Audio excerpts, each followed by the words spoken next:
যদি বলেন যে আব্বাস সিদ্দিকী ভুল, তাহলে ভুলের প্রমাণ দেন, কাল পরশু থেকেই শুরু করে দেন পুরো বাংলা জুড়ে যেমন আন্দোলন করেছিলেন। আমি ক্ষমা চেয়ে নেবো, জীবনের মজলিস থেকে ক্ষমা চাইবো, আমি ভুলছিলাম।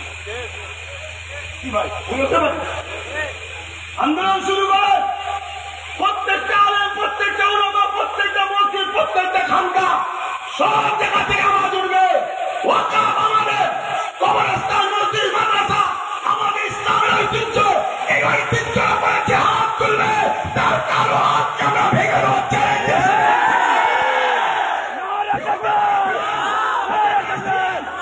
সংবিধানের উপরে সে নয়, সংবিধান আমাদেরকে রায় দিয়েছে, তার বিরুদ্ধে সংবিধানকে সামলে নিয়ে আজকে সাকরাইল থেকেও যুদ্ধের ঘোষণা চ্যালেঞ্জ দিয়ে দিলাম। আমরা হতে পারি আমরা মুসলিমীয় লোক, কিন্তু আমরা বদরের ইতিহাস পড়েছি।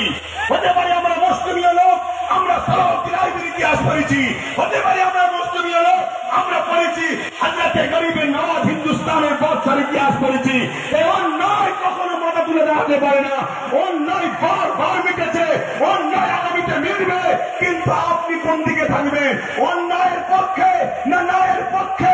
অন্যায় থেকে চুপ থাকা মানে অন্যায়ের সাথে ন্যায়ের পক্ষে যদি দাঁড়াতে পারেন, হতে পারে আপনার শহীদের বিনিময়ে, আপনার জীবনের বিনিময়ে আল্লাহ দিন, আল্লাহর কোরআন, আল্লাহর মসজিদ, মাদ্রাসা এই ভারতবর্ষের মাথা তুলে থাকবে।